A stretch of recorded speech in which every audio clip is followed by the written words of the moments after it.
திருச்சிற்றம்பலம். திருவாசகத்தில் போற்றி திரு அகவல் எனும் தலைப்பில் தோன்றும் பாடல் வரிகளின் பொருளை அறிந்து கொண்டிருக்கிறோம்.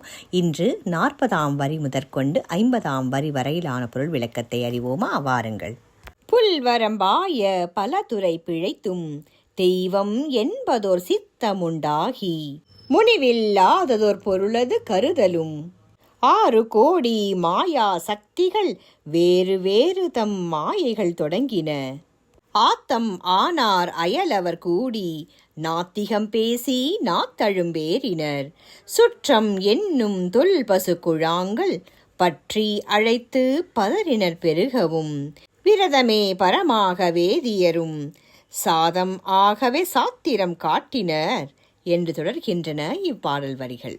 வறுமை எனும் கொடிய நஞ்சிருந்து தப்பித்தும் அற்பமான இழிவான பல செயல்கள் இடமிருந்து தப்பித்தும் தெய்வம் என்று ஒன்று இருக்கிறது என்ற நினைப்போடு வெறுப்பின்றி அதை போற்ற எண்ணுதலும் பல கோடி மாயங்கள் வஞ்சனைகள் இடமிருந்தும் தப்பித்தும் நம்பத்தகுந்தவரான மற்றவர்கள் எல்லாம் கடவுள் இல்லை என்று கூறி நாவில் தழும்பேற்பட்டாலும் உறவினர்கள் என்கிற பழைய பாச தொடர்புகள் எல்லாம் சுற்றி வந்து பதற்றப்படுவோர் பெருகினாலும் விரதம் இருந்து மோட்சம் அடையக்கூடிய வேத விற்பன்னர்கள் இதுவே சாத்திர உண்மை என்று காட்டினார் என்று தொடர்கிறது இப்பாடல் வரிகள்.